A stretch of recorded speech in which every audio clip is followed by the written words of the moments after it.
Sup, Jock? Sup? Get some of this, dog. You ready? You ready?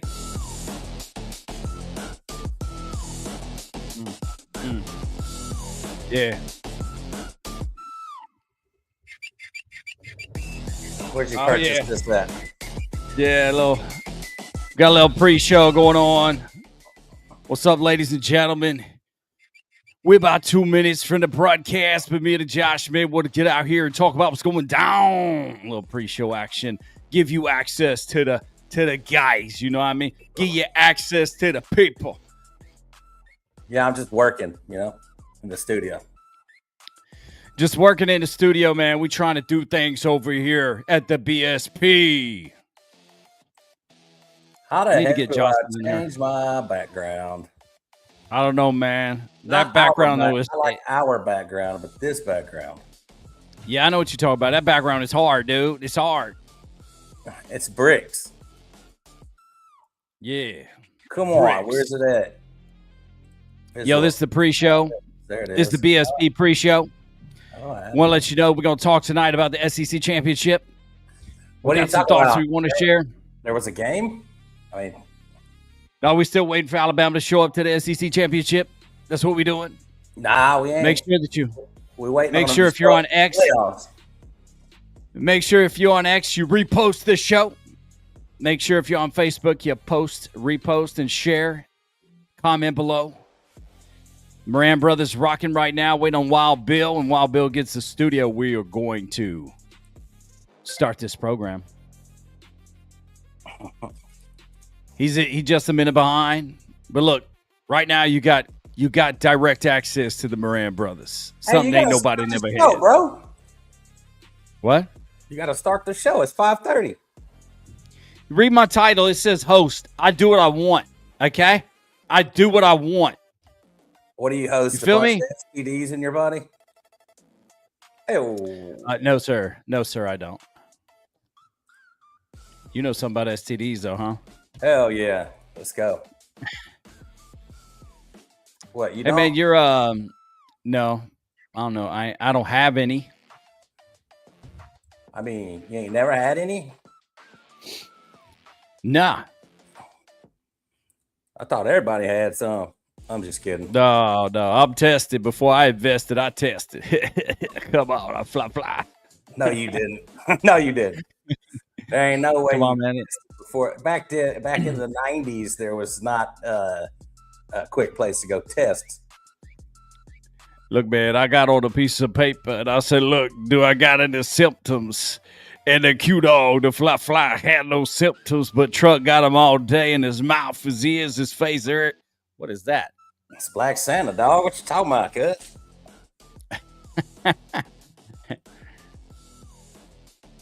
What? What? You don't think Santa could be black? Of course I do. That's racist. I mean, the OG Santa is he's Russian. He's Norwegian, I thought. Man, it's all the same. Technically, if you're Russian, you could be Asian. That's a fair point. That's a fair point right there, dude. So but or what are we gonna do? Yeah, let's go ahead. Wild Bill said just 2 minutes ago he'll be just a minute. But let's go ahead and get the people what they want. You know what I mean? Yummy. We think about that beat, dog. It's pretty sweet. What'd you have to buy it? Nah, I went to CapCut and just hit some music. It's the same place I got this. What? Oh, yeah, that one.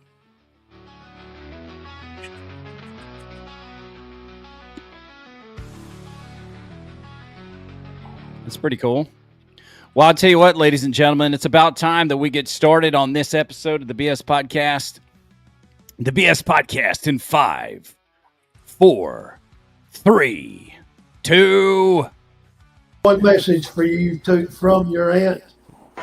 She will bust both of you in the head. Can y'all hear me? Not rocket science, I think you, like me, have a face for radio. Can y'all hear me? We gonna play with the players we got.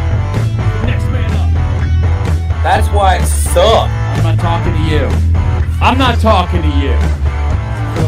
This kind of unprofessionalism does not need to be tolerated. And I mean it. Like, You know hear me? You know hear me? You know hear me? You know hear me? what the hell is going on here? Just all hang up. Another episode of the BS Podcast. Hang I'm on, your host, hang Quincy on, Moran. hang on. There's all kinds of noise in my ear now. Oh, jeez. We need a little bit more professionalism. Ladies and gentlemen, am I there? Oh, I'm there. Yeah, I switched with Josh. Let me fix this. There we go. Ladies and gentlemen, welcome back to another episode of the BS Podcast. I am your host, Quincy Moran, in the BS studio with Josh Moran. And we're waiting on Wild Bill to jump in tonight. You're going to get a modified version of the program, but tonight you know exactly what we're going to be talking about. Why? Because it's in the title. Reaction to Alabama's abysmal performance in the SEC championship. Props to the defense first, though, Josh. Props to the defense. I thought they gave it all they had with the terrible position that the defense or the offense put them in time after time after time.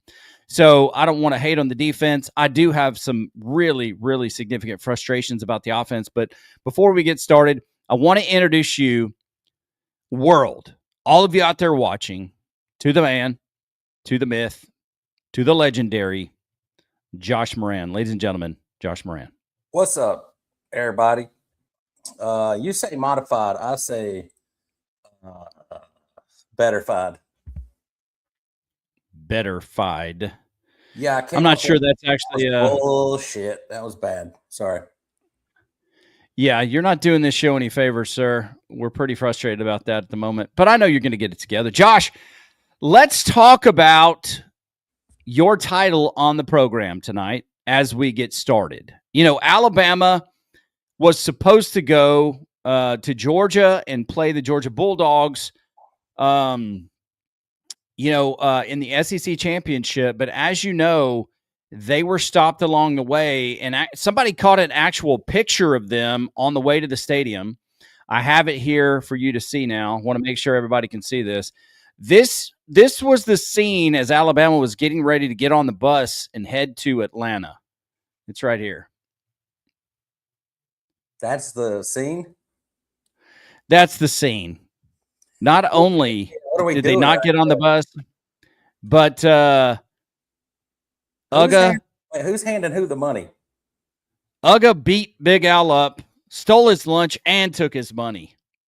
That's exactly what happened. Yeah. The problem is it looks like Big Al's just handing him his money. He is handing hhm his money because what else can you do? There's nothing else to do. Wild Bill, welcome into the BS studio. We'd like to welcome all the people viewing the program. Make sure you comment below to interact with the show. Ladies and gentlemen, the one, the only Wild Bill. Wild Bill, welcome. Tell the people who you are and what's going on in your life.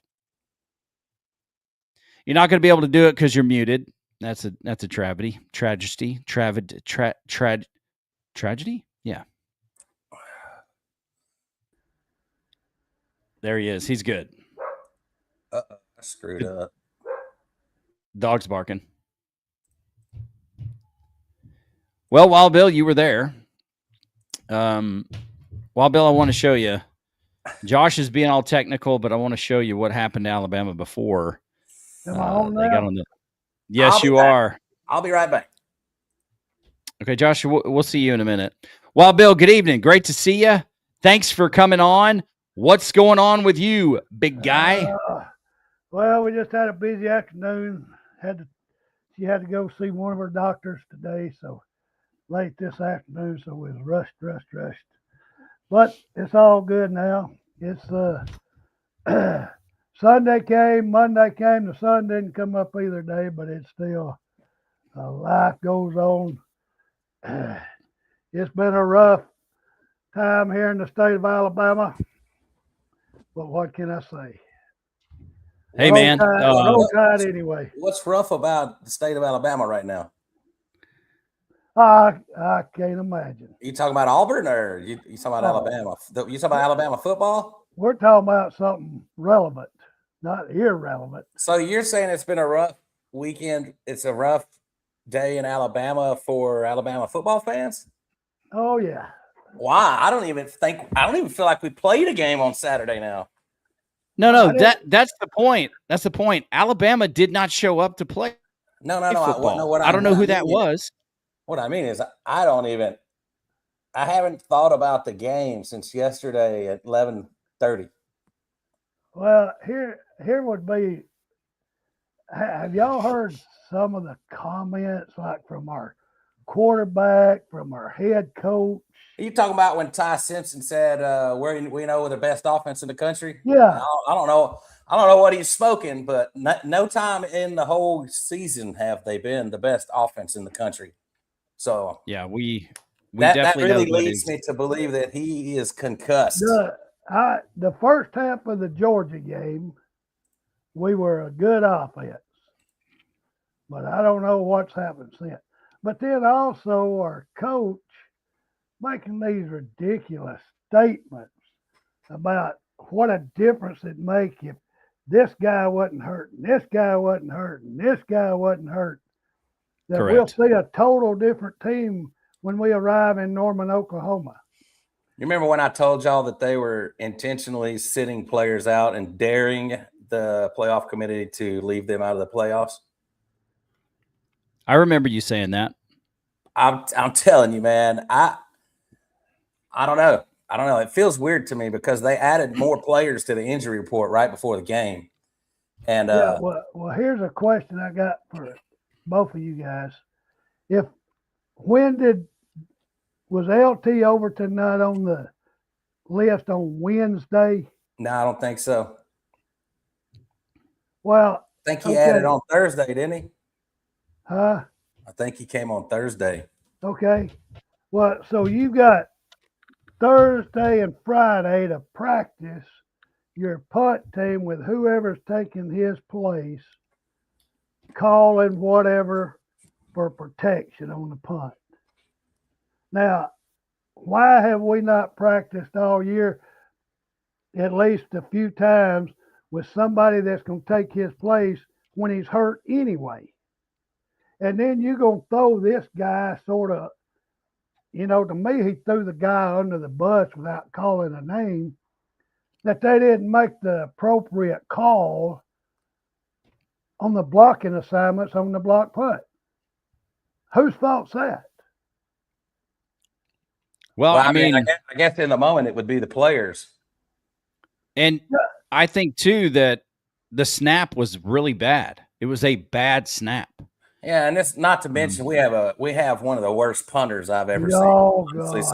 So if you put a good punter, if you put J.K. Scott back there, or any punter that has any semblance of athletic ability and a brain, he catches that ball and he runs to the right and he kicks it on the run. I mean, I see it happen all the time. Yeah. You don't just stand there and it looked like he took an extra step or two as well when he was going to kick it.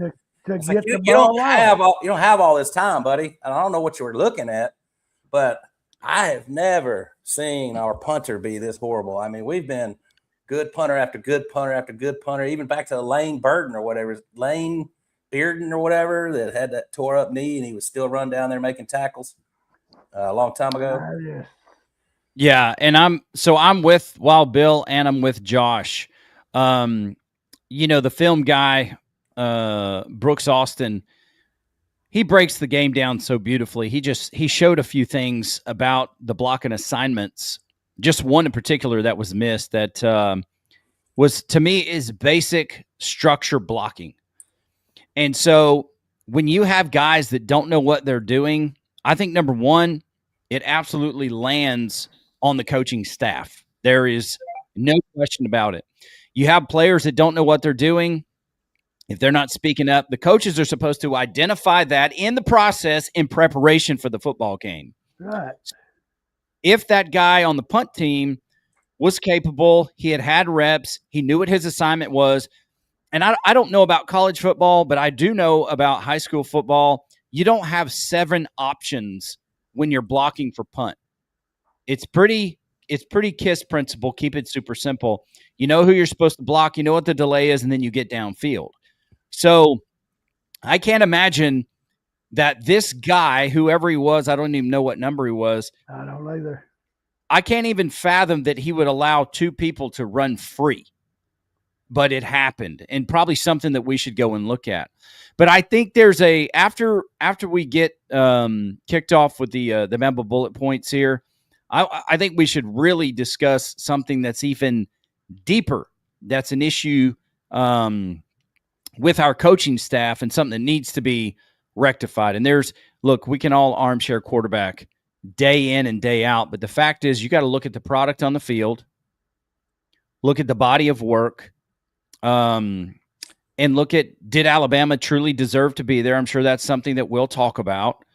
And then, later on in the program, why would any of us on this show or any other Alabama fan have faith that we're going to go out and see something different than we've seen for the last 6+ weeks? Because we thought the same when Milroe was at the helm. We thought we would see something different. We thought we would see something with our own destiny in our hands. And it started in Norman, Oklahoma last year, and we didn't. Can I tell you something, though? Yeah. I'll say this last year. Wouldn't it have been better to make the playoffs and not have to play Michigan with Milroe? I mean, I know all these Alabama pundits are going on like national television and saying we don't deserve to make it. I think that's the most ignorant and backstabbing thing you could do to our university. We can say that amongst each other and say, hey, we don't deserve it. But if you have millions of people watching, you don't go on there as a Bama fan and say, or an ex-player and say, we don't deserve it. I don't care if you're in the media or not. You always should want your university to be in the playoffs regardless. I mean, what does Tulane and James Madison deserve it? They're in it. I'll certainly comment on that because I've got a feeling on it as well. You're probably referring to Damian Harris as well as others. He's not the only one. Mark Ingram even said it. Yeah. Yep. And so I guess it lines up with where your philosophy is. But Wild Bill, let's go ahead and get your Bama bullet points, and then we will talk about these other topics as we come along. We got the full third quarter to do so. All right, Wild Bill, his Bama bullet points coming up right after this.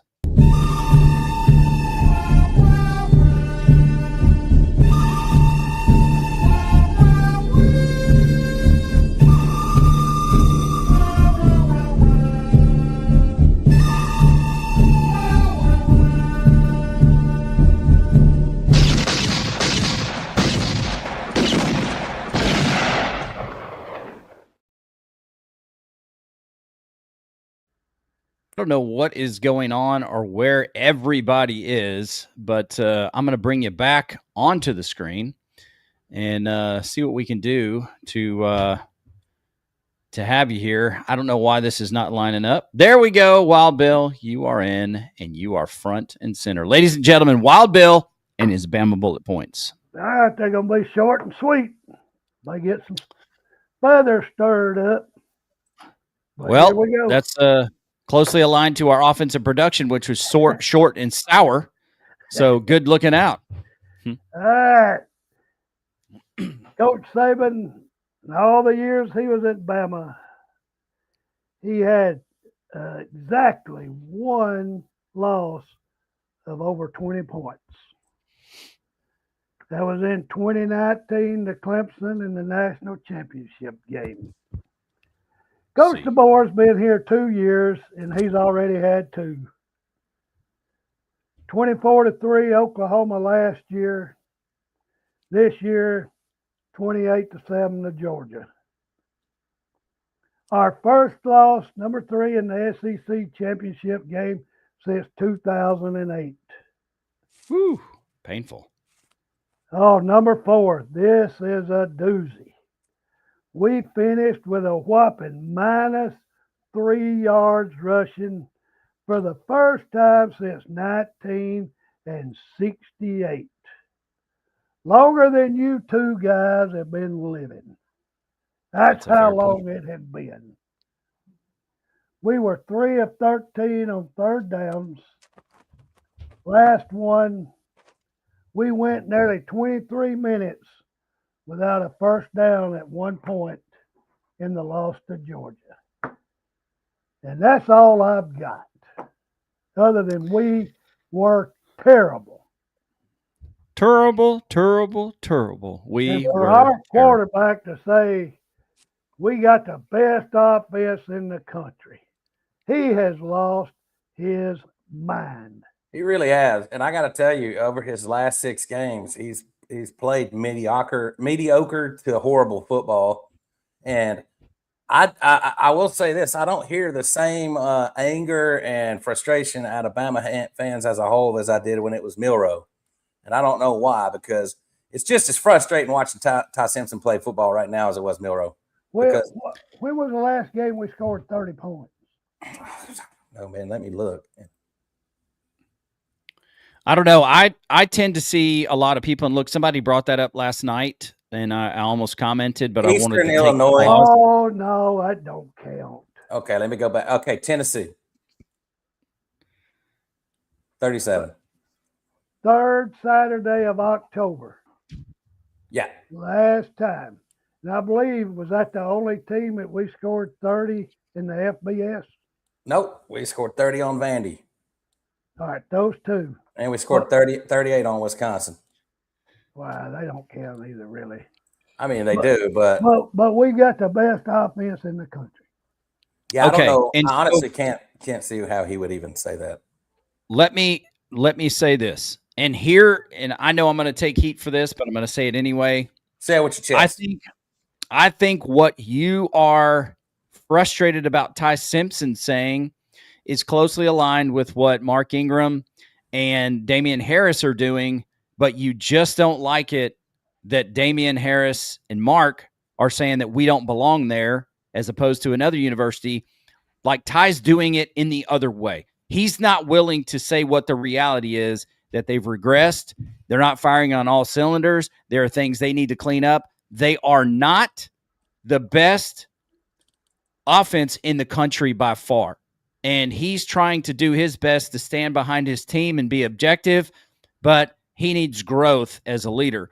Whereas I look at Damian and Mark, and I appreciate their unbiased take that with what you've seen out of Alabama, do they deserve to be there? And look, there's two different sides you can look at, which is regular season schedule. That's what we're going with.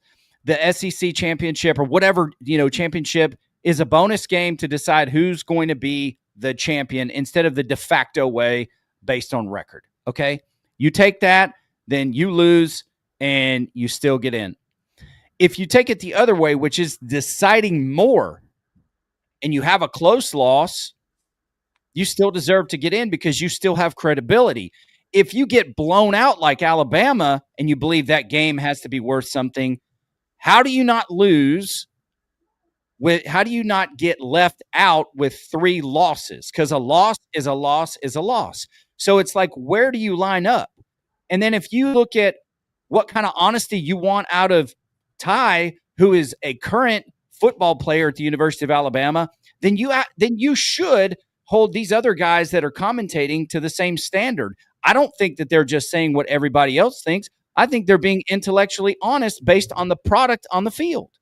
And so I don't have an issue with them saying it. Somebody needs to say it that's attached to the program so the coaching staff hears it and knows that we are not satisfied with what is happening as a fan base because they refuse to change. Okay, well then wait until the selection show's over and then go on your social media, because I, as a fan, I could care less if we deserve to be there or not, because last year sucked watching us play Michigan because nobody even tried. So at least we might look like crap when we try this year, but at least the game's going to be relevant and we're not going to be bored out of our minds. And I could give a hell about the damn rest of the country. I'm a Bama fan.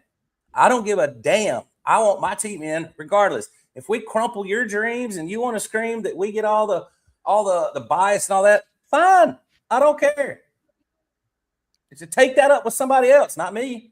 I mean, I just want to be in the playoffs. We would have probably played Michigan again. And the real people, the real thing people should be screaming about is James Madison and freaking Tulane being in the playoffs. That they don't belong. Ole Miss has already played and they got waxed by 35 points. They beat Tulane by 35. They're playing again.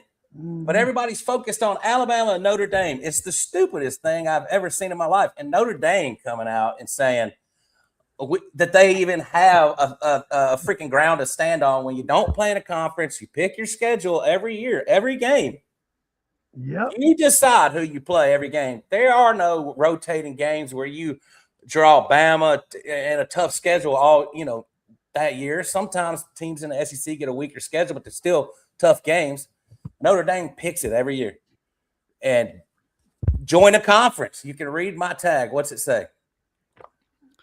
We'll have to put you up there so we can see you. Let me take Brian's comment off the screen. Josh Moran, join a conference. Go ahead. Join a conference and quit bitching, Notre Dame. That's it. Yeah, I don't. And what did they do? What did they do? Did they join a conference, or did they moan and complain and we're not going to play in the bowl game? Now, come on, guys. Like, Missouri's playing in a bowl game. We got freaking BYU's playing in a bowl game. Notre Dame could have went and played BYU and shut everybody the hell up. Problem is they didn't want to get beat, and then everybody be like, "See, you ain't played nobody." So they're little bitches. Yeah, but I think. Go ahead, Wild Bill. All they've done, Josh, is that it's not fair to the players. What about the guys that are freshmen and don't walk-ons that don't get to play? What about the seniors? Yeah, they're gonna get an extra month of practice. They're gonna get a nice goodie bag when they get to the bowl site. They get to play in the bowl game, but yet no, because we didn't get our way, we're just not gonna participate. Yeah, and people want to act like Bama's got a big stick to wield and all this, and that they're, when they don't get in, the fan base goes crazy and all hell breaks loose. Look at what's happening because Notre Dame got left out over a team that beat them with the same record. Yeah. Look at this. Like, you want to talk about babies, like they're being like crybabies to the extreme of extreme crybabiness when all they could do is come out like Vanderbilt's coach and say, you know what? We controlled that. We could have beat Alabama. We could have beat Texas, and we wouldn't have this discussion. And he said it's important to have the players understand that there are consequences. And that and look, I look at it this way: if Alabama got left out, I believe there's just cause because we got smoked. I wouldn't have been mad. I just don't. I didn't want to have to watch us play Michigan again. I wanted to play. Yeah, but see that to me is another part of the problem. And I don't know if it is the brand of player character that remains, but what the product that we saw on the field against Michigan last year is absolutely unacceptable. And you're a college football player. You're at one of the most prestigious. Am I biased? Yes, but are facts? You're at one of the most prestigious university and programs in the country. No matter who the opponent is on the field. You play the game, and you play to win. And Alabama looked disgusting against Michigan.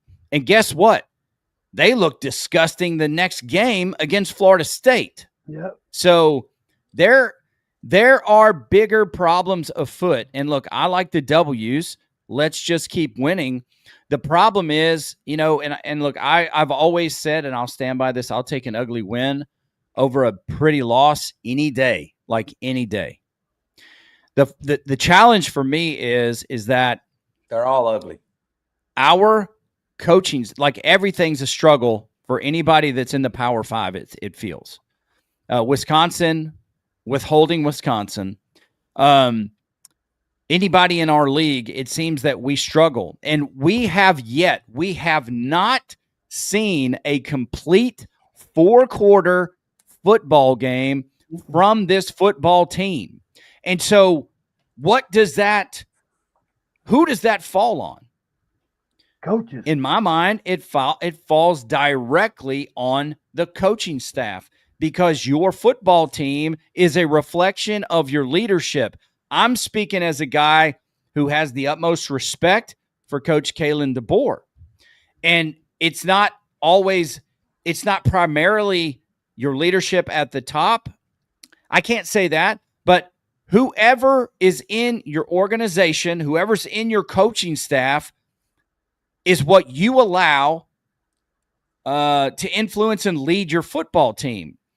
And I've heard some crazy stories. You start to hear this when things get bad. I've heard some crazy stories about Ryan Grubb, and I don't know if they're true. I haven't done the research, so should I even be talking about it? But I heard if you're talking about that post, are you talking about the one from Sharita Johnson? Like Aunt T. Rita?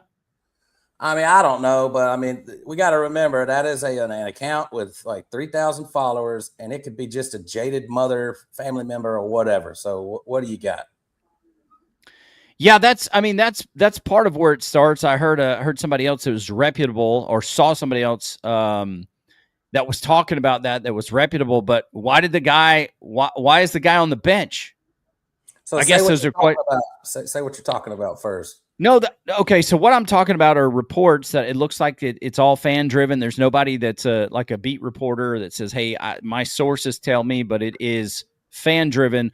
That Ryan Grubb sat a player for being too aggressive. So it says the only place talking about Ryan Grubb telling senior players that they played too aggressive and benching them are ex posts on fan chatter, not beat writers or outlets. That doesn't always mean, that's the only case, but some of the posts specifically mentioned Jaden Roberts getting benched. That lines up with practice reports showing Roberts running with the twos while Gino Vandermark worked with the ones at right guard. So actual coverage from Tide 100.9 Roll Bama Roll frames that moves as competition and cross training for Vandermark as a utility interior lineman, not punishment for too aggressive play.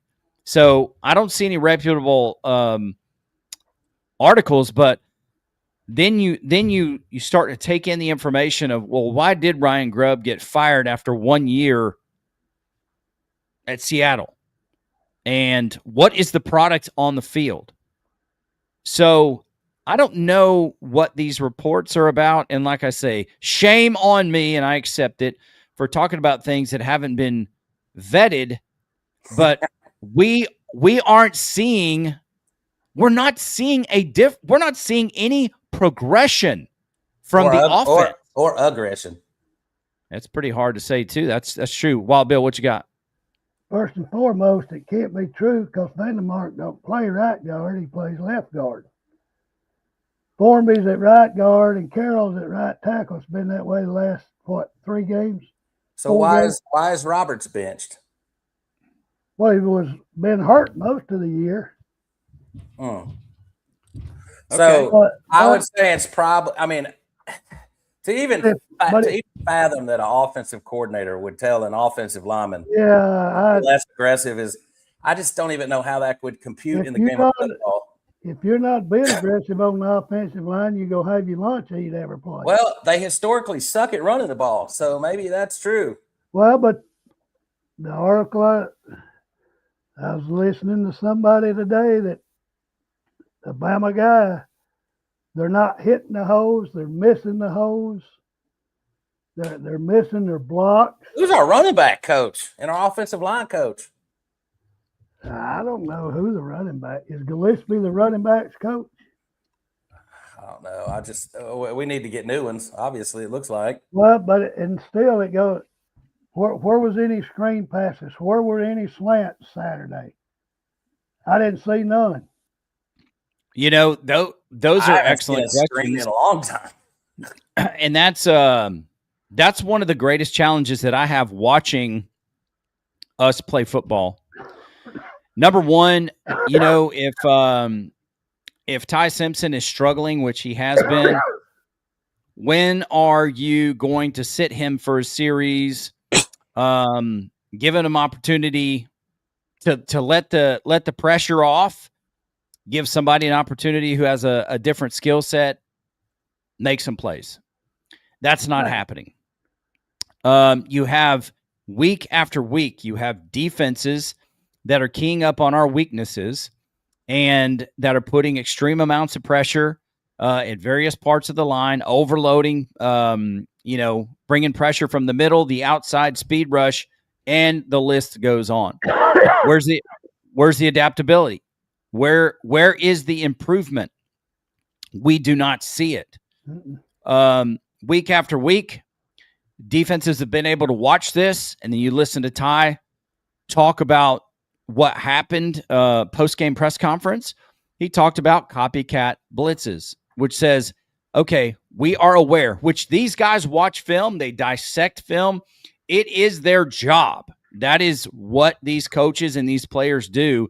They consume copious amounts of film, if I understand it right. I know we watched a lot of film when I coach football. If you see tendencies and that people are attacking your weaknesses, then you make adjustments for those weaknesses. I mean, you're aware as a football team what your weaknesses are. It's not a secret. I mean, with all the technology and all the visibility that they have these days. So my question is, are we running routes when people are showing pressure that are beyond 10 yards? We're trying to allow these things to develop, and we have nothing hot. So who does that lay on? Grub. It has to. Play calling. Because even though Ty may go to the line with 2 or 3 plays, he has the 2 or 3 plays that are together. Now, I'm ignorant of how many plays he'd go to the line with. Maybe he's got something on his wristband. I don't know. But when they're showing a blitz and they are having success with pressure, where is the evolution of this offense? Where is the adaptability to the blitzes? Where's the adaptability to the pressure? It does not exist. And we go out and we do the same thing. And we go out and we do the same thing. Mm-hmm. It's 3 and out. It's 3 and out. It's 3 and out. And nothing is changing. Wait, I feel like we're regressing and we're getting worse. Mm-hmm. And, the issue with that is, but real quick, we've been doing 37. I think we're in the first quarter still. But the issue with that is now you're starting to hear people say Ty needs another year. And if he was to come back to Bama for another year and DeBoer wastes another season on a quarterback that's not his guy, he needs to be fired on the spot, like on the spot. Hard stop, because he's got assassins on the bench, especially one of them. And Austin Mack looks great too when they come into the game.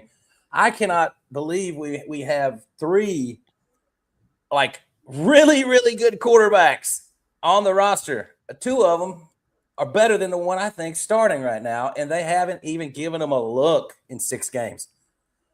There's one thing to be loyal, and there's one thing to be over loyal to a fault. You know, like you're hurting yourself here.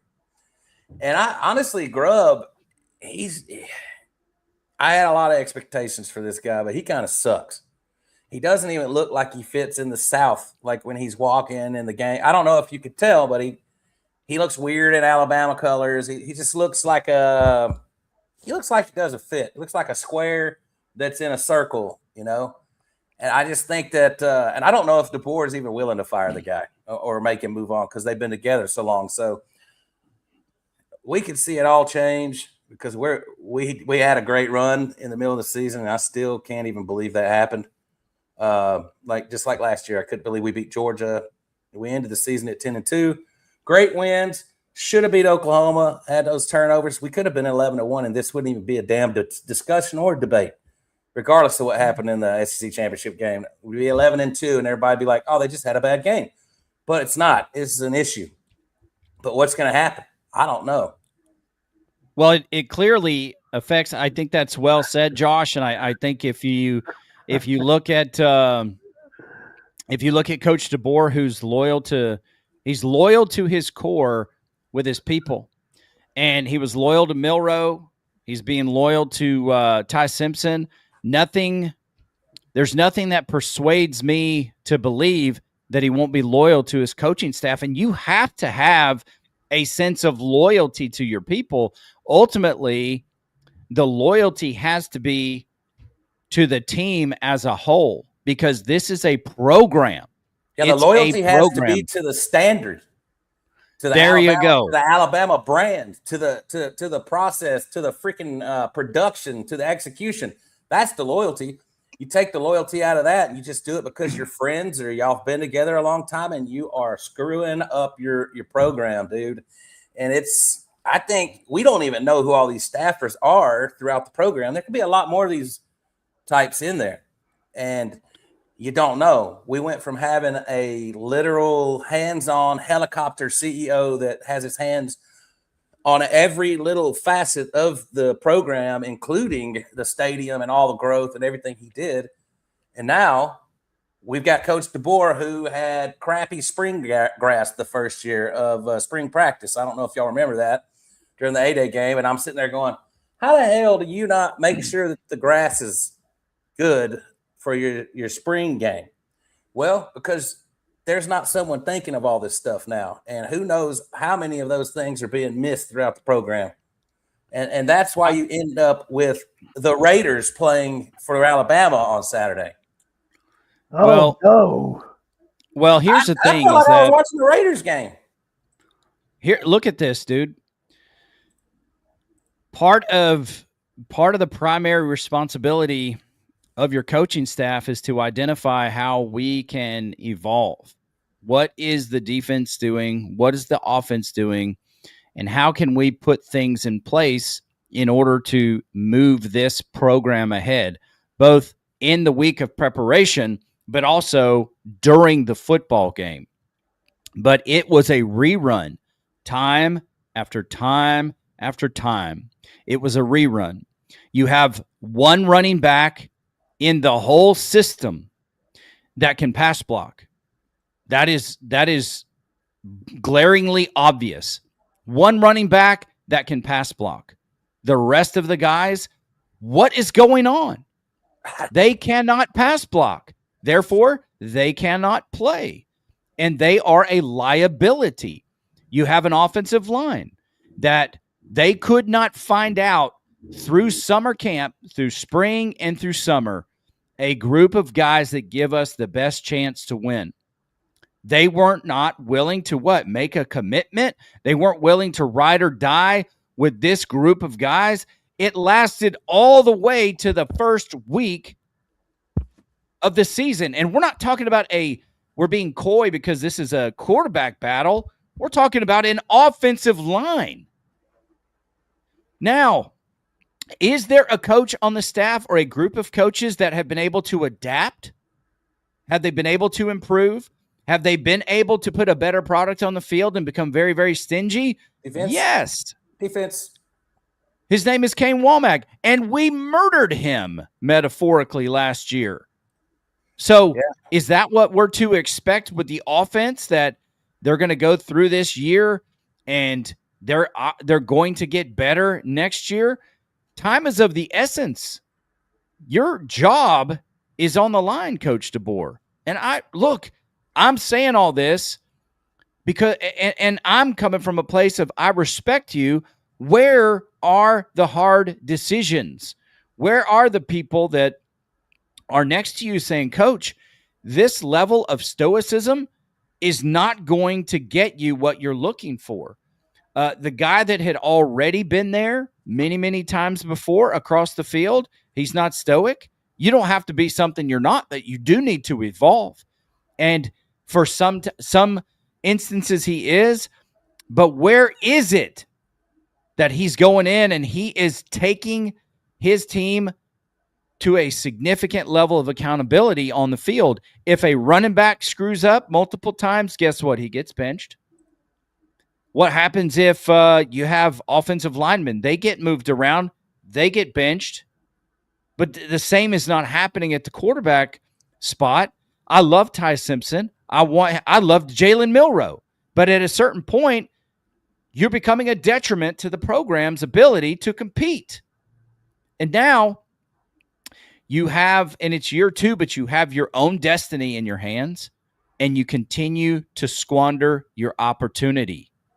And the really hard part is nothing is changing for the better. There's no There's no visible improvement offensively. And look at the travesty that is our special teams. What is going on there? But we're now 14 games. Is it 14, 13 games into the season? All of a sudden things are going to click? Or are we going up to Norman to get embarrassed again? I don't know, man. We almost beat them last time. We should have had all them turnovers. Of course, turnover tie showed up to the other game the other day against Georgia too. Had a horrible turnover. I mean, if it's turnover tie, then we're screwed. But something is affecting the offense as a whole because, like it or not, Ty did the quarterback. Well, look at this, though. Decision. Go back to the play where Ty was scrambling and he threw the ball and he hit Bernard in the numbers in the end zone. And he gaitored it. That's a touchdown. I mean, there are multiple touchdowns that are dropped. What is going on? I don't know, but we're about to play. We're about to play. Well, hey, let's get into a very. Hey, right quick, Brandon put our playlist up on the screen. I don't know if y'all saw it. Oh yes, yeah. Let me go ahead and. He said. Let me go ahead and. He said, draw, run up the middle, first down. Draw, run up the middle, second down. Incomplete pass, third down, punt, fourth down. That's our playlist. Well, no disrespect to him, but if he can figure that out with Google and visibility, guess what? So can every other defense, and they have. And somehow we have won 10 games. That's the even crazier part. In our league, we have won 10 games, and then we just got boat raced in the SEC championship. Look, there's a famous movie that I hate with all the passion in my body. And there's a famous phrase from this famous movie that says, nobody puts baby in the corner. Are you familiar with that movie, Josh? I'm not even going to ask Uncle Bill. Why do you hate that movie? It's the worst. Why? I'm going to show you something. They did a remake over the weekend, and I want to show you guys what it looks like. I know what movie you're talking about. Okay, Dirty Dancing. Here we go. This is the official poster for the remake. That's true. 4 quarters later. Nice. Oh man, very that is so. Well, Bill, I wanted to show you this too. Yeah, I saw that one. Yeah, that's why Alabama didn't show up, brother. All right, let's get into these stats. They're going to be painful, but you know what? It's going to be a little bit more of what you've seen. There's a lot to look at here. But let's take a look at the stats. The second quarter. The stats are brought to you by QuincyMoran.com. Over there at QuincyMoran.com, there's so many things that you can see. Things that are going to change your life like never before. One of those is Man vs. Marriage, the podcast. 373 episodes, over 7 years, making you a better man, a better husband, a better lover, and more. What are you waiting on? Oh, I know what you're waiting on. You're waiting on this show to end so you can go to QuincyMoran.com and check out Man vs. Marriage, the podcast.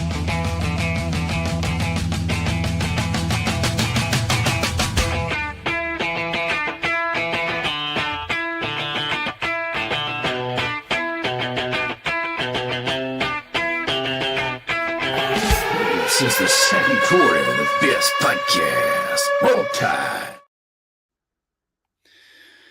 Roll Tide, everybody. It's time for the stats. Hey, we're going to put these things up here on I do not like what's going on here with our team. Guys, I don't know why I can't see you, but I'm going to go ahead and start covering these stats.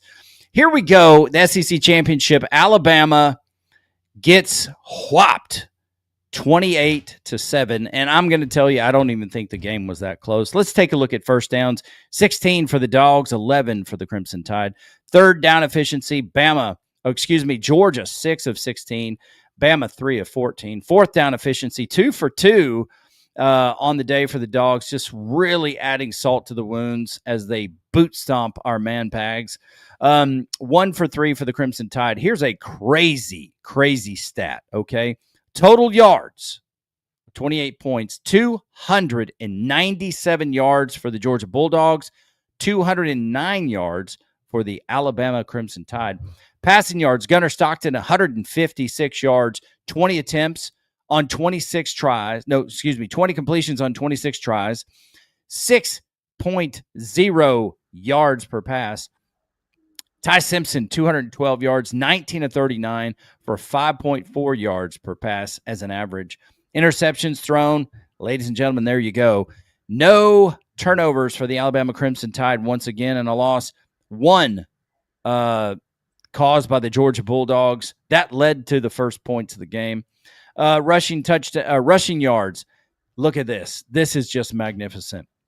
141 yards rushing on 41 attempts, 3.4 yards per carry. Let me say this just briefly. 3.4 yards per carry. That's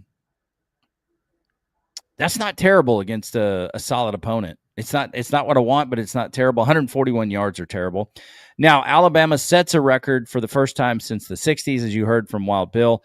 -3 yards rushing on 16 attempts for minus 0.2 yards per carry.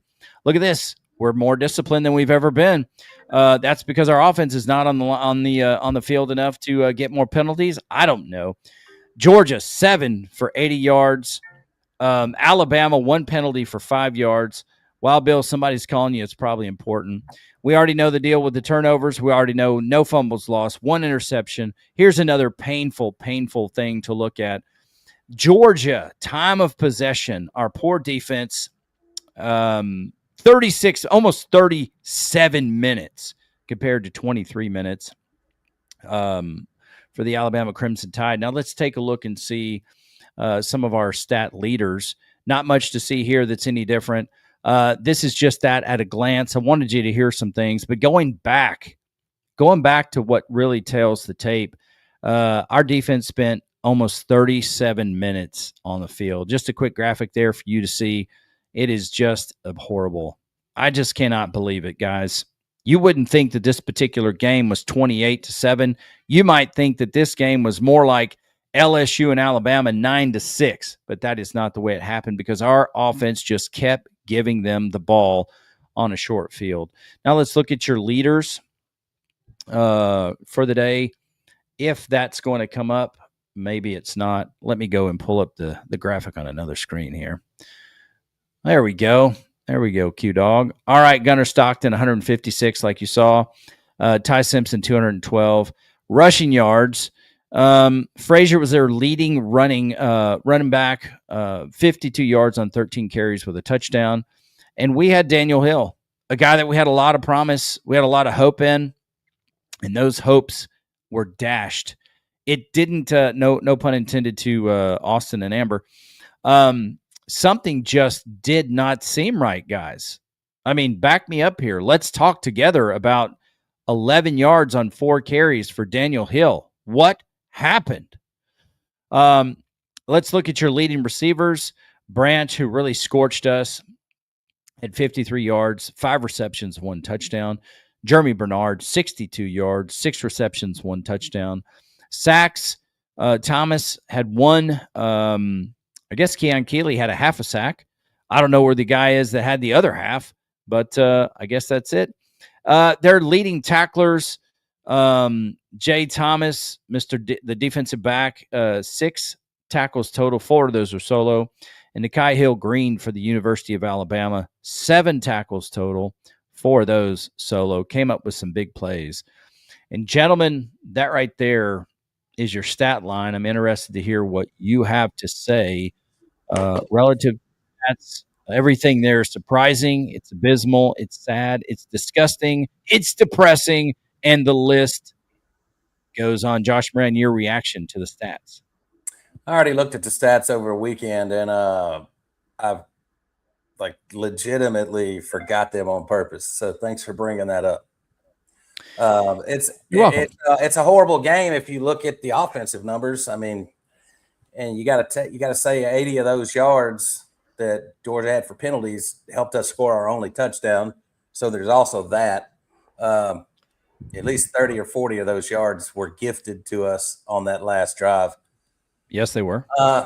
I can't say that I've seen a worse offense, lately, except for I'm telling you, the Raiders. I watched the Raiders yesterday. Guess what the score was? What was the score? 28-7. You're kidding me. Nope. Broncos beat us 28-7. Okay, go ahead and talk about that. I have to go look at something. It better not be 21. I hope I'm wrong, or I hope I'm right. Was it 21? 28, right? I'm going to go check and see, and then I want to look at the stats. You don't want to see stats, man. You don't want to see Ashton Genty stats. I'm sure you saw how many points he scored on your fantasy for you. I haven't looked yet. And then we got Kenny Pickett, small hands, coming in at the end of the game, threw the only touchdown because Geno Smith sucks. 24-17, my goodness. Oh, crap. 17. Okay, well, it was 21-0 at the end of the game. Oops. Never mind. Green Bay won. Huh? Green Bay won. Yeah, they did. That was a crazy game, too. We sit atop the NFC North, by the way. Yeah, they beat Caleb Williams. It's crazy. With his painted fingernail. Okay. Here we go. I want to talk about the Raiders and the Broncos stats real quick. First downs, the Broncos 27, the Raiders 16. Rushing first downs, I like this. I like this a lot. 14 for the Broncos, 11 for the Raiders. First down from penalties. Why they got so many other? Why is it expanded for the NFL? First down from penalties, 2 for the Broncos, 2 for the Raiders. Third down efficiency, the Broncos 7 of 12, the Raiders 3 of 9. Fourth down efficiency, 1 of 3 for the Broncos, 1 of 3 for the Raiders. Those are pretty close. Total plays. Oh my gracious! This is where it all lines up. Let me see. What do you got there? Oh, you want me to share that screen? No, I'm just saying. I know it's coming because I watched the damn Raiders game and I watched Bama. Oh, I got you. The Broncos had 72 plays from the line of scrimmage. Your Raiders had 48. Total yards, Broncos 356 yards. The Raiders 229. Total drives. Hey, listen to this. Total drives. The Broncos had less drives than the Raiders. They had 7 as opposed to the Raiders. Yeah, because the Broncos' first 2 drives were 16 minutes with touchdowns. Yards per play, 4.9 for the Broncos, 4.8 for the Raiders. Passing yards, 204 yards versus 189. They both averaged just about 5 or more yards per pass.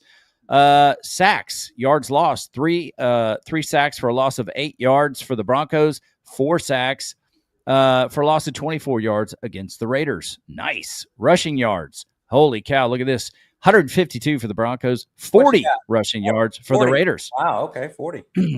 Yeah, the Broncos averaged just about 5 yards from the line of scrimmage per rush, and the Raiders 3.3. Red zone attempts 2 for 3 for the Broncos, 1 of 2 for the Raiders. Penalties, the Raiders, I'm gonna say, and look at this, holy cow. Time of possession, 39 minutes and 3 seconds as opposed to 20 minutes and 57 seconds. Those are pretty. So game. That's the Georgia game. You're right, Josh. That is pretty darn close. And yeah, I hope that the belt that they hand out on the sideline, I hope they hand out the belt to the referee, aiding us in scoring our first touchdown. When you watch the game and you know that you have 0 shot at winning, and you have to just sit there and eat it and watch it, that's how you know you're watching the Raiders. Well, that is definitely how you feel right now. Look, I'll actually tell you, through about 2.5 quarters, I felt pretty good that Alabama could come up with something. I didn't feel like being down 14-0 was the end of the world, just because I thought we could make a drive and tie it up at the end of half and then come out and do something great. But listen, our time management on the clock, we just continue to burn the play clock for no apparent reason. That's not Ryan Grubb's fault. It is not. And the thing is that you're not getting anything out of it. You're not making any plays out of it. The next thing is you come to the line. You're making people move all around. You're trying to bait the defense. No additional productivity. We're not stacking. And look, this team is not blind to their inefficiencies and what they're doing. We are just not making hard choices. This is my presumption. We as a coaching staff are not making hard choices, and we are not holding each other to a high standard in this locker room. It is just not, it's not happening. And they can have all the data that they want, Wild Bill, that tells them how hard the guys are working. And if the guys are working so hard, then maybe, just maybe, it is a coaching issue, and Coach DeBoer is going to have to right the ship. I don't see any other way around it. The defense has improved. Our discipline, as far as refraining from being penalized so much, has improved. But I wish I was smarter and had more time to look at game film. But if you go look at Brooks Austin, you will see on a continual basis that Alabama is just failing to execute, Wild Bill. It's a failure in execution. Who is that on? All of them. The players. It is on all of them. The players and the coaching staff. When you watch several of the replays on the blitzes, whoever our receiver was going down the middle, he's 15, 20 yards down the middle. Nobody's near him. But why not just run a little 5, 7 yard pattern, turn around? Nobody's near you. Throw the ball to him and let's go. But they're running 15, 20 yard patterns, and there's 2 or 3 guys on the quarterback before he gets turned around good. I love when we're down all these points and we come up to the line and Ty does his little thing with his hands. He goes out, and then somehow he stands there until there's 4 seconds on the clock. Like we wasted 35 seconds many times. Yeah. Yeah. It blows me away that the sense of urgency is not there. And like I don't. And it's Ty. If you're saying that's a player thing, then it's a player thing. And Ty is horrible at clock management. He is. And the thing is that if you are struggling in various areas with consistency, it's time to make a change.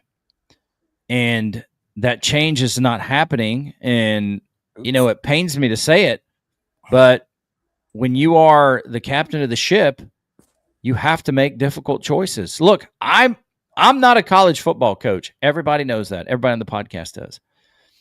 Me as a husband and a father and the leader of my home, there are times when I have to make difficult decisions. I don't have millions of dollars at my disposal. I don't have 40 people on staff helping me with it. It's sort of, but not my profession. I just don't understand not making adjustments.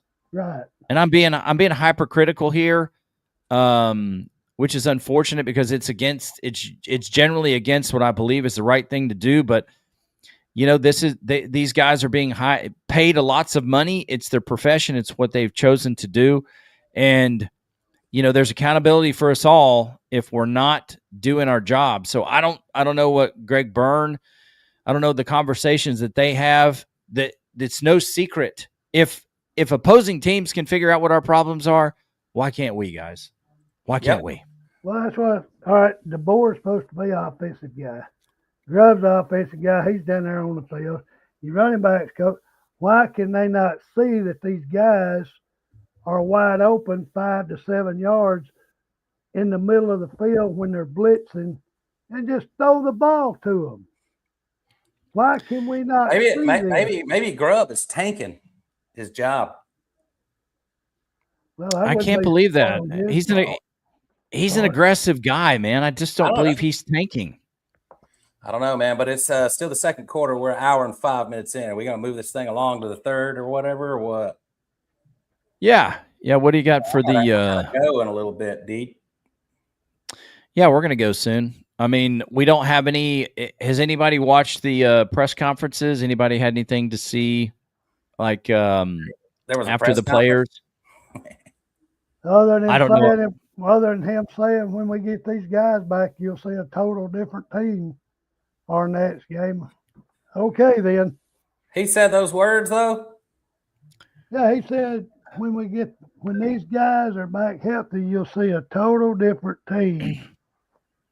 No. Well, I mean, at some point, injuries can affect you to where it does affect your output. But what's going to happen to the offensive play calling when they come back? I don't know. All right, Josh. Here. Okay, Josh. Here, do this for me because I'm very emotionally connected to Alabama when they win and when they lose because I love Alabama football. So be the devil's advocate here, okay? Talk to me just what you talked about, Quincy. With all the injuries we had, and we'll forego that Georgia had injuries as well. But tell me why when all these players get back, the players that I think we had for Missouri, save Jam maybe, we had for Missouri, we had them for South Carolina, we had them for Auburn, we had them for Oklahoma. So we had those players during those football games. So talk to me about why it's going to be different this time. So I'm supposed to tell you, be the devil's advocate and try to bring you over to my side on something I don't even believe in? Yeah, please. Yeah. But I don't work at ESPN. I know. All right. So basically, when these guys come back, all right, there's going to be their magic because it's Christmas time. And the thought that DeBoer had is when they've been out, they've been really, really, really, really working on their Christmas spirit. And we all know Christmas spirit brings up the Christmas magic. If you don't have any Christmas spirit, there's no Christmas magic. All you got to do is watch Elf. Santa, his sleigh. Hold on. Stop everything. Stop it. This sounds very much like the speech I gave you the other night during the Auburn game. Well, I mean, I'm trying to bring you over to my side by making you believe something I don't believe. So, yeah. Anyways, so all these players in their off time, they've been going to Christmas cookie parties and they've been going and like playing Santa at all these, nursing homes and with all the cancer kids and all that good shit. So when they come back, their Christmas spirit is going to lift the team. And we're all going to jump on Santa's sleigh, and that offense is going to take off, baby. And stuff like that. Josh, how do you explain Georgia's performance against Georgia Tech and then just railroading Alabama? Well, the performance against Georgia Tech, the players, their Christmas spirit was down. See, they had been watching The Grinch a lot. And he's a grumpy dude. So, when you aren't doing the things you need to do to get the Christmas spirit, actually, that might have been November, but you get the point. The next week, they had actually been visited by the three ghosts of Christmas past, and we were one of them. So when they came back, they had the tools necessary they needed to put us in our place. Ebenezer McUgga took them on a journey, and while they struggled against Georgia Tech, an inferior opponent in theory, they thrived against the University of Alabama, which is easy to do when you don't when you don't have any offensive production. All joking aside, let's be honest here. Kirby Smart lost to us earlier in the season. He had all the motivation he needed, or all the talking points he needed to get this team up. And we know he's a master motivator, just like Saban. Georgia showed up to kick our ass. I don't think we were going to win that game anyways. That's just my thought. But it should have been a lot closer. So it should have been a lot closer. And I did take into account, that Kirby Smart has been there over and over and over again. This is DeBoer's second year in the SEC. And he did improve by a win. He did improve by getting to the SEC championship. And then he did learn a valuable lesson about the SEC. And he had a few games this year that could have gone either way. So I don't know. We're going to have a show next week where we preview Alabama and Oklahoma. I've invited a great friend of mine on the program that is a huge Boomer fan, and he's going to talk to us about what's going on in what's the atmosphere, what's the talk of the town coming out of Norman, Oklahoma. But respectively, I think Alabama is 6-2 against OU all time. No. I think they got to win a record against us, don't they? Yeah. That's what I meant to say. I apologize. OU. Yeah. 6-2 Bama versus OU record. Yeah, Oklahoma's beat us. They have owned us. I will never forget. It's been burned in my memory. It shows overall 4-2-1. I thought it was worse than that. It's burned in my memory. Bob Stoops just clowning the SEC. I wish that we would have got a shot at this particular Oklahoma team. Actually, we did have a shot with Saban twice, right? Once we got embarrassed and once we dominated them. But right now, DeBoer is 0-2 against Venables. And 1 in Norman, 1 in Tuscaloosa. And he is going to have his hands full because while we're going to be healthy, I think OU is going to be healthy. And it's a very difficult environment to play in. And I think the weather is absolutely going to be a factor. It gets bone-chilling cold in Oklahoma. I should know. Is it Norman? Yeah, Norman, Oklahoma. So, let's go back real quick before we end the program. Let's go back and look at our stats, which, would you like a real-time weather update? Yeah, what's Old Mother Nature going to do to the Crimson Tide? As of right now, sunny with 59 the high and the low 39. That ain't shit for football, dude. That's perfect. Let's see here. Let's see what our stats were.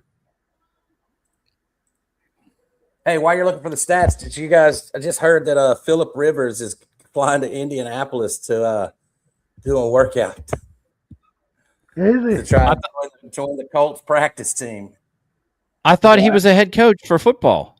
He is high school, but high school season's over in Alabama. Yeah, he's 44 and he's a grandpa, and he's basically they say they got to work him out to see what type of shape he's in, but he's he also has to figure out if he even wants to play, but he's clearly intrigued enough to fly to Indianapolis. That's wild, dude. Okay, so I presume that Venables is going to be prepared and ready for Ty Simpson again. Like I said today in jest on the BS hotline that, it's very difficult in this day and age to beat somebody twice. I said that in reference to Tulane and Ole Miss. That's going to be a bloodbath. And I think Ole Miss is absolutely going to destroy Tulane and make a mockery of the CFP committee, and they deserve to be mocked over and over and over again. I don't know why, but on this wall, I'm just noticing that there is an Auburn flag, Josh. What? Where? I'm really gonna have to punch you in the throat. Right there by bullshit. Right there by that 11 jersey. There's a disgusting flag. It actually says Auburn or something. It doesn't even know how to spell, dude. Don't worry about it. That's okay. Real. So let's take a look at these particular stats, and we did not have our best day offensively, but we still put up some production, and we did have 2 turnovers, actually 3 turnovers that day. My apologies. So just a recap, and you can't really go by this, but just a recap of OU and Bama. First downs, OU 12, Alabama 23. Third down efficiency, 3 of 13 for the Boomer, 5 of 13 for the Tide. Fourth down efficiency, OU didn't even have to go for it. Alabama was 2 of 3. Total yards, 212 for the Boomer, 406 for the Alabama Crimson Tide. Passing yards were 138 by Mateer, 326 Ty Simpson. Rushing yards, OU had 74, Bama 80. Rushing attempts, 28 and 33, respectively. Both had abysmal 2.6 and 2.4 yards per carry. Penalties were quite low for both teams, 5 for 37 for Boomer, 2 for 25 for the Crimson Tide. Factor in the game, Ty Simpson, turnover tie, 3 turnovers, 2 fumbles lost, and an interception. And I hate saying turnover tie. I care about the guy so much. But we're talking football. I'm not assaulting him verbally and directly as a human being. It's about his production. So that's what we look at. And now, one might say this, Wild Bill. Well, we've got a chance to look at them, and now we know how to prepare. I don't have any faith in us preparing based on what happened with Georgia. What are your thoughts there, Wild Bill, as we start to kick this program off the air?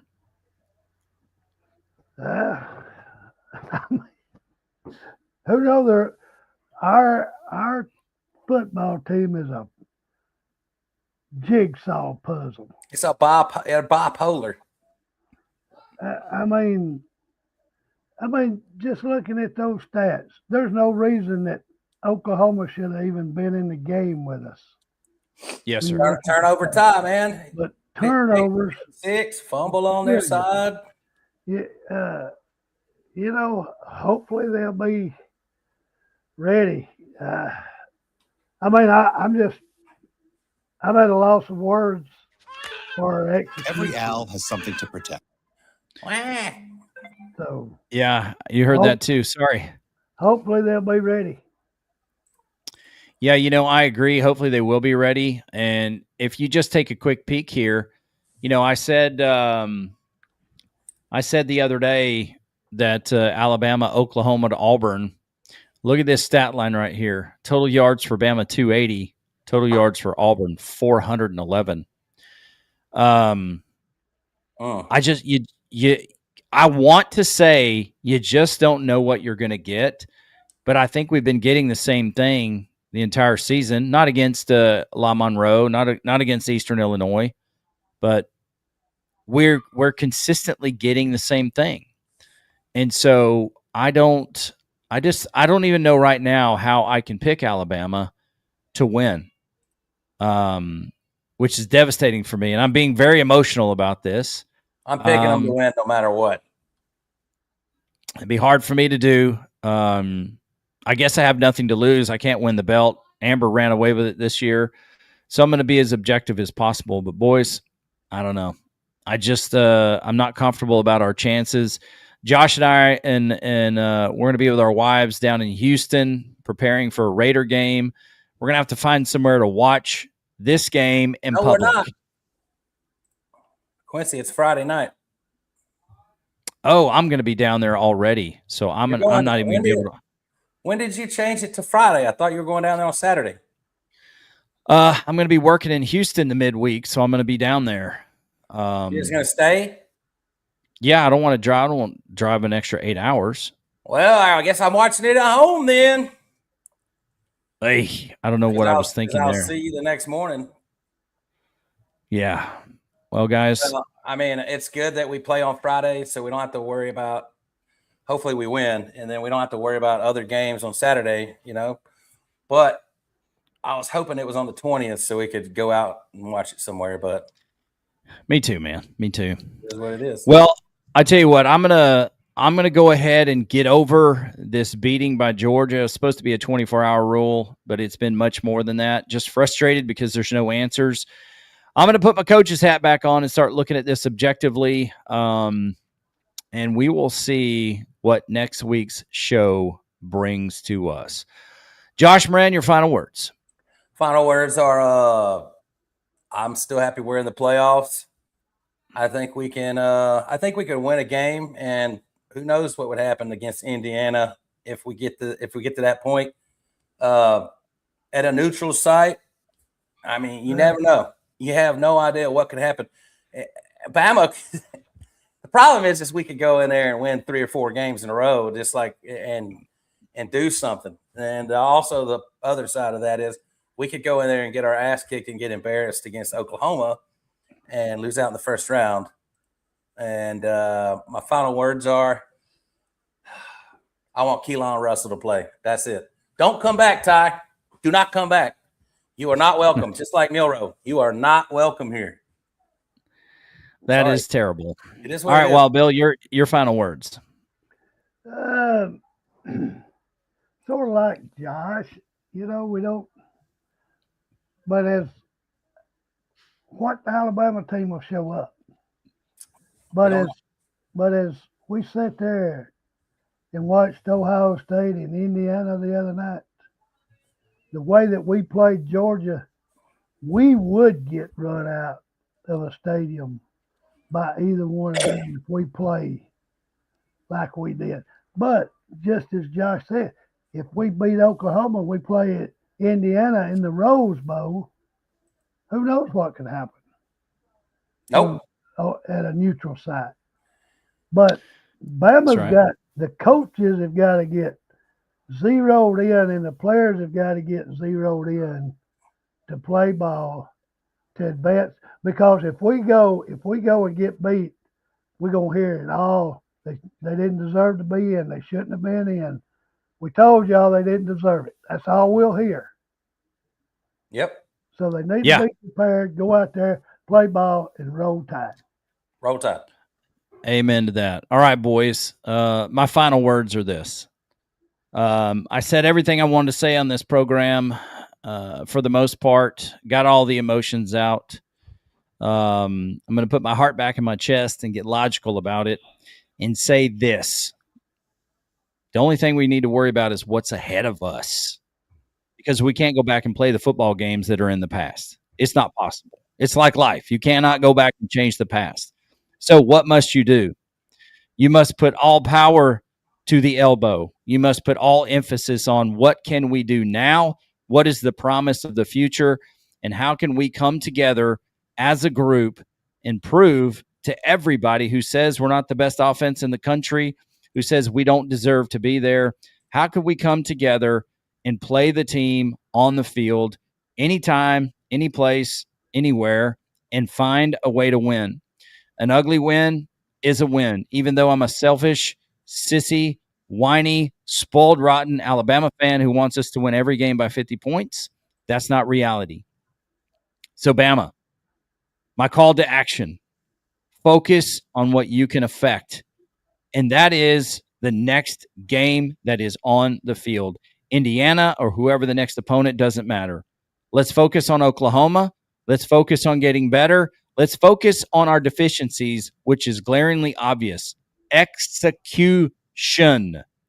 Go out there, get prepared, put your entire self into it. Nobody wants it more than you guys, not the fans, not anybody. So we are rooting for you, Bama. We are calling you to a higher standard. Coach DeBoer, be the man that we called on you to be earlier in the season, and you gave us 10 wins. You and that football team gave us 10 wins this year. It's an improvement over last year, and you had a brutal, brutal schedule. So my faith is returning back to you in this Alabama football program. I love each and every one of you like you're my own sons. So go get them. Are you praying to them? No, I'm encouraging them. I'm edifying them. Okay, well, get your you shit just interrupted together, or you just interrupted that edification, and I will not have it. I don't even know what edification is. I think you should use a different word. Edifying. All right, that's it, ladies and gentlemen. Roll Tide. My final words will be Roll Tide. One message for you from your aunt. She will bust both of you in the head. Can y'all hear me? It's not rocket science, you know. I think you, like me, have a face for radio. Can y'all hear me? We gonna play with the players we got. Next man up. That's why it sucks. I'm not talking to you. I'm not talking to you. Get over here. This kind of unprofessionalism does not need to be tolerated. I mean it. Like, y'all hear me? Y'all hear me? Y'all hear me? Y'all hear me? what the hell is going on here? Just all hang up. Another episode of the BS Podcast. Hang on. Hang on. Moran. Hang on. There's all kinds of noise in my ear now. Oh, jeez. We need a little bit more professionalism.